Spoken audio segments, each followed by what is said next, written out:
네, 큰 그림 그려보겠습니다. 오늘 장은 큰 주목을 받지는 못하지만 올해 특히나 1분기 말 즈음부터 관심을 끌었던 쪽 5G입니다. 상당히 오랜 기간 동안에 지지부진한 주가 움직임을 보여주고 있어서 최근에 꿈틀거림에 의미가 있을 것인가, 정말 바닥이 나왔나 이런저런 생각들 많이 하실 텐데요. 빅픽처 그려보도록 하죠. 오늘은 새로운 분 연결돼 있습니다. 교보증권의 사영관 차장과 함께 5G 분석해보죠. 안녕하세요. 네, 안녕하세요. 네, 반갑습니다. 오늘 빅픽처 첫 시간인데요. 5G를 주제로 골라주셨어요. 네. 물론 그동안 하락분 대비로는 요즘에 상승분이 상당히 미미하긴 하지만 그래도 예전과는 다른 움직임이 근래 들어 나옵니다. 5G 근래 들어 주목받는 이유 어디 있다고 보시나요?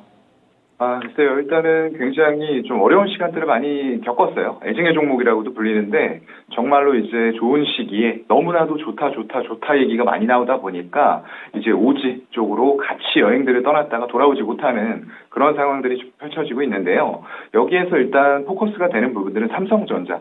이쪽이 인도 쪽으로 5G 통신장비 공장 건설을 재추진한다. 이런 내용들이 최근에 좀 자극을 하고 있는 것 같고요. 거기다 더불어서 어떤 국내의 완벽한 5G를 위한 캐펙스 투자 이런 부분까지도 같이 좀 이루어진다. 거기다가 해외 쪽에서 미국이나 유럽, 일본, 인도 이런 쪽들에 대한 어떤 투자 집행들. 우리나라가 가장 세계에서 첫 번째로 5G를 상용화를 시켰습니다. 하지만 그 뒤쪽으로 4차 산업의 완성을 위해서는 이 5G라는 인프라 구축이 필수적으로 필요한 거거든요. 그렇기 때문에 어느 나라도 이 부분을 놓칠 수 없는 상황에서 코로나로 투자 지연이 됐던 부분들, 이런 것들이 하나씩 해소되어가는 그런 과정으로 봐야 될 것 같습니다. 네, 애증의 5G죠. 지난 2019년 말씀해주신 것처럼 전 세계에서 최초로 5G를 실행을 했지만은 주가는 상승분의 한 3분의 2 정도의 되돌림을 보여주는 종목군들이 상당히 많더라고요. 지금 이야기해주신 삼성전자 인도 쪽에서 5G 장비 공장 건설 재추진한다. 이 내용은 제가 기억하기로는 작년 한 6월 즈음에 신청했다가 다시 철회했었는데 지금 재추진 배경엔 특별한 것들이 있나요? 지속적으로 일단 접촉을 했었던 부분들이고요. 지금 일단 2년 동안 어떤 그런 쪽에 5G 투자들이 부재가 되다 보니까 전체적으로 통신 장비 관련주들뿐만 아니라 삼성 쪽도 일단은 수주들이 굉장히 좀 없었던 부분들이에요. 이게 2019년도였나요? 그 버라이즌 쪽으로 수주를 하면서 굉장히 큰 규모의 수주 공시를 냈었던 이후에 미국 쪽에 어떤 AT&T라던가 모바일, T모바일 같은 쪽의 미국 통신사와 계약 체결을 실패를 했었습니다. 그러면서 수주 공백기가 생겼고 그에 따라서 그 밑단의 종목들도 굉장히 어려운 시기, 오지에서 이제 돌아오지 못하는 이런 상황들을 좀 보여줬던 건데요. 이 수주 부진이 결국에는 글로벌 5G의 투자 공백기에 일어났던 거기 때문에 필수적으로 구축을 해나가는 과정에 있어서는 반드시 4차 산업에서 필요한 과정이다 보니까 코로나가 어느 정도 진정이 되고 팬데믹에서 엔더믹으로 전환하는 과정에 있어서 이제 투자 재개를 각국에서 좀 서두르는 그런 분위기라고 봐야 되겠죠. 코로나가 어느 정도 좀 이제 안정되는 모습을 보여주면서 다시금 또 우리 일상으로 고개를 돌려보니 멈춰 있었던 투자들도 진행이 되고 이런 맥락으로 해석을 해주셨네요. 그러면 5G 관련된 종목 2019년에서 2020년까지 정말 어마어마한 텐베거 종목군들도 나왔고요. 주가 상승을 보여줬었는데 그때 발목을 잡았던 게 주가는 이렇게 올랐는데 실적이 잘 안 나온다, 비싸다 이거였잖아요. 어느새 몇 년이 지나고 주가 많이 조정받으니까 또 증권가에서는 저평가돼 있다 이런 의견도 나옵니다. 여기에 대해서는 어떻게 보세요? 글쎄요, 이건 꼭 저평가라고 5G 섹터 자체 전체를 좀 표현하는 건 맞지 않다라고 보고요. 종목별로 당연히 보는 게 맞다라고 생각을 합니다. 특히나 5G가 구축되는 초기에는 어떤 케이블 같은 쪽들, 대한광통신이 초기 수혜를 받을 수가 있을 거고요. 또한 기지국을 세우는 데 있어서 KMW 같은 종목들 굉장히 큰 폭으로 주가 상승이 있었죠. 근데 그 이후에 완벽한 5G 구축이 안 되고 투자 공백기가 생기다 보니까 종목들이 상당히 탄력이 떨어지면서 어려운 시기를 겪었어요. 그런데 이게 5G를 구축하고 또 6G 마찬가지입니다. 어느 것이든 구축하고 나면은 그 기간에 공백기가 생길 수밖에 없어요. 그런데 이걸 글로벌적으로 투입을 한다라고 했을 때 순환성으로 돌아가면서 우리나라가 제일 처음 구축을 했지만 그 뒤쪽으로 미국, 유럽, 인도, 일본 이런 식으로 순차적으로 적용이 됐어야 되는데 그게 이제 공백기가 생겼던 부분이겠죠. 그래서 지금은 다시 한번 어차피 영토의 크기로 결정이 되는 거거든요. 그만큼 들어가는 장비라던가 이런 쪽의 수들이 영토의 크기로 판별이 됩니다. 근데 우리나라 같은 경우에는 굉장히 작은 편에 속해요. 그럼에도 불구하고 KMW가 기지국 세우면서 그런 주가 상승을 보여줬다는 부분들 굉장히 고무적인 부분이기 때문에 결국 미국이라던가 유럽, 일본 쪽들의 초기 투자가 들어간다라고 했을 때에는 엄청난 수의 단순히 영토 비교해보면은 미국이라던가 유럽 연합 쪽은 우리나라의 100배 크기의 영토를 가지고 있어요. 그렇다고 하면은 단순 계산했을 때에도 기지국이 100배 이상은 설치가 돼야 된다는 거거든요. 그렇기 때문에 그런 과정에 있어서 초기 투자, 해외 쪽에서 좀 모멘텀이 있을 수 있다라고 보고요. 우리나라는 일단 5G가 구축이 되어 있는 상태에서 어떤 모멘텀들을 더 가져가기 위해서는 이걸 기지국으로 다 덮는 건 사실상 좀 불가능해요. 통신사들이 주파수 5G에 대해서 받아가면서 경매로 받을 때 어떤 얘기를 했냐면요. 2021년 말까지 4만 5천 개의 28GHz 진짜 5G예요. 진짜 5G의 기지국을 세우겠다고 얘기를 했습니다. 근데 그 약속이 지켜졌을까요? 안 지켜졌어요. 2021년 말로 보니까 4만 5천 개 중에서 약속했는데 300개가 조금 넘었습니다. 0.6% 설치가 된 거예요. 이거는 좀 통신사 측에서도 좀 반성을 해야 될 부분들이라고 생각이 되고요. 그렇다 보니까 품질이 5G를 분명히 가입을 했는데 어느 지역 가버리면 바로바로 끊기면서 LTE로 전환이 된다는 거예요. 소송이 당연히 들어가 있는 각사에 전부 다 이제 사용자들이 비싼 요금 주고 사용하는데 왜 이러느냐 하면서 소송이 지금도 진행 중에 있는 그런 부분이죠.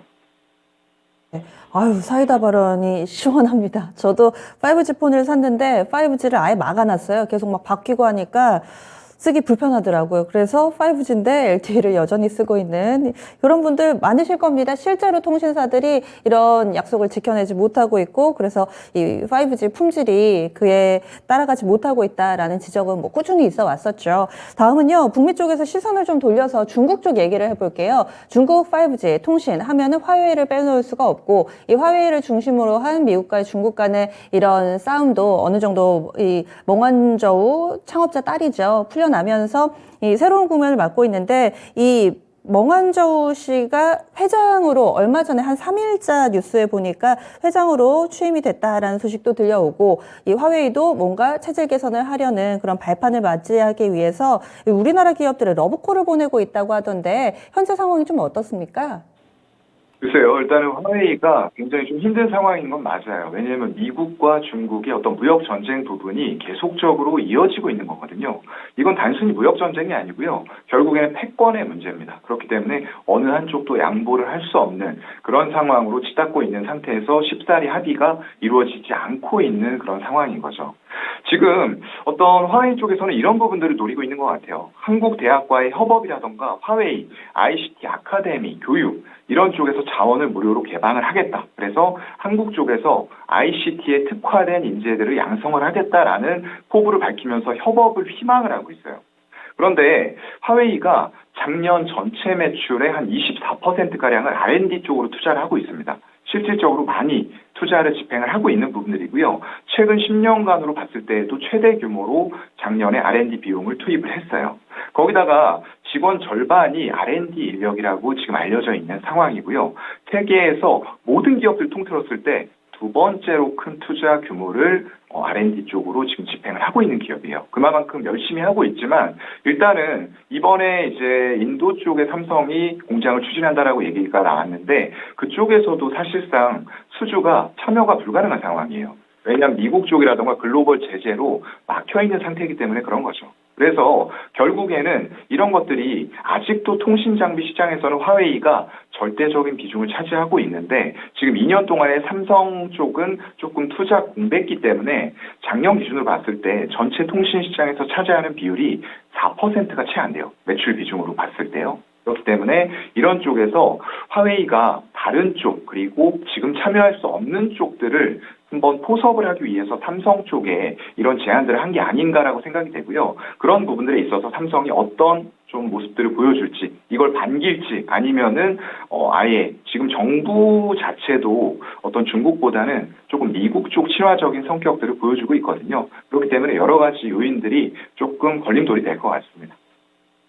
이 부분은 미중 사이에서 우리 기업들이 어떻게 할지 스탠스를 좀 봐야 되겠네요. 개별 종목으로 들어가서요. 근래 들어서 5G 쪽에서 이슈가 있고 좀 잘 갔던 종목이 서진 시스템입니다. 100% 무중 발표하고 나서 좀 오르다가 요즘엔 또 옆으로 횡보하는 모습인데요.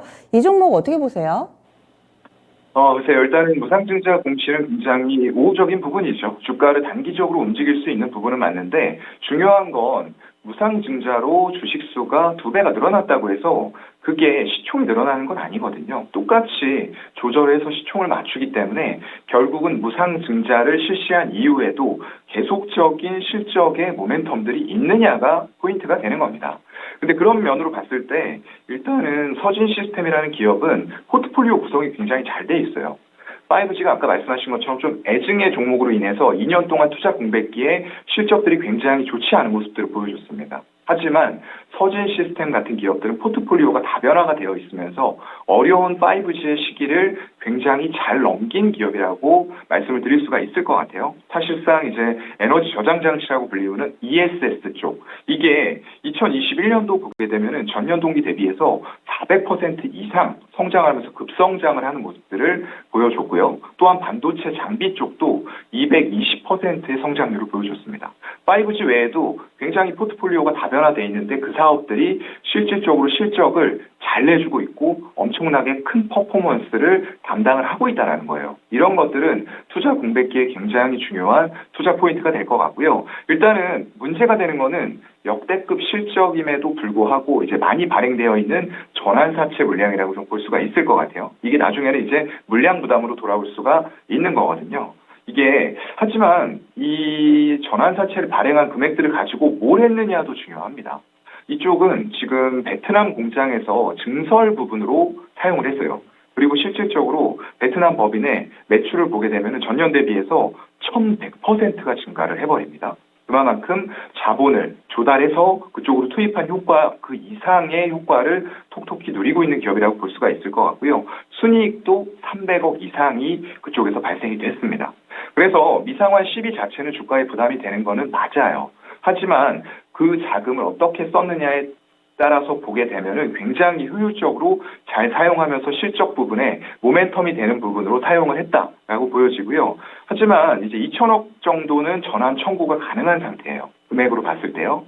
그리고 그 물량이 545만 주 정도가 됩니다. 이게 나왔을 때는 단기적인 충격은 어느 정도는 좀 감안을 해야 될 텐데 결국에는 현 유통 주식 대비했을 때 30% 정도가 되는 물량이거든요. 그래서 실적이 좋고 모멘텀이 좋고 포트폴리오가 다변화되어 있는 건 맞다. 하지만 이런 물량들이 전환되는 부분들은 공시로 다 나옵니다. 다트 들어가시면 되고요. 아니면 HTS 상에서도 확인이 가능하시기 때문에 그런 물량들이 나오는 시기는 잘 파악을 하면서 투자를 하셨으면 좋겠습니다. 그러면 간략하게 5G 토픽 한 종목만 알려주세요. 네, 당연히 이제 토픽 말씀을 마지막으로 드려야 될 것 같은데요. 저는 이제 이노와이어리스라는 종목을 좀 꼽고 싶어요. 왜냐하면 지금 국내 쪽에서 이미 3.5GHz 대역으로 5G 좀 불안정하긴 하죠. 하지만 이미 투자 집행이 되면서 인프라가 구축이 되었어요. 이걸 더 고도화시키는 과정에 있어서 과연 대당 1,000만 원이 넘는 기지국들을 통신사에서 설치를 할 것이냐라는 문제로 돌아와야 되겠죠. 불가능할 것 같아요. 왜냐하면 5G 자체가 굉장히 단파장이고 속도가 빠른 대신에 도달거리가 짧습니다. 그 길이가 짧다는 거죠. 전파를 쐈을 때 도달할 수 있는 거리가요. 그리고 손실률도 크기 때문에 이런 부분에 있어서는 음영지역 커버를 해줘야 되는데 이걸 기지국 대당 1,000만 원이 넘는 부품으로 커버할 수가 없다라는 거예요. 그렇다고 하면은 그걸 해결해 주는 게 바로 이제 초소형 기지국이라고 불리우는 스몰셀 같은 장비들이 될 거거든요. 그 부분이 지금 이노와이어리스에서 생산을 하고 있는 품목이고요. 결국에는 이제 건물의 어떤 투과 이런 부분들도 5G에서는 불가능한 부분이기 때문에 그런 음영 지역까지 다 커버한다고 했을 때는 이 스몰셀에 대한 수요가 급격하게 늘어날 수밖에 없다라고 생각이 되고요. 이건 초기에 외국 쪽, 해외 쪽에서도 마찬가지입니다. 기지국만으로 전부 다 커버할 수가 없기 때문에 일정 부분 구축을 해놓고 난다고 하면은 기지국들 사이에 촘촘하게 스몰셀이라는 부품들이 들어가야 된다는 거죠. 그런 상황에서 봤을 때는 지금 수주 잔고 상황도 굉장히 좋은 상태고요. 결국엔 2023년, 24년, 25년까지 해외 쪽에서 인프라 구축되어 가는 과정에 있어서 꾸준한 매출들이 연속적으로 발생될 가능성이 큰 기업이라고 보기 때문에 탑픽으로 꼽도록 하겠습니다. 예, 알겠습니다. 오늘 말씀은 여기까지 듣겠습니다. 고맙습니다. 네, 고맙습니다.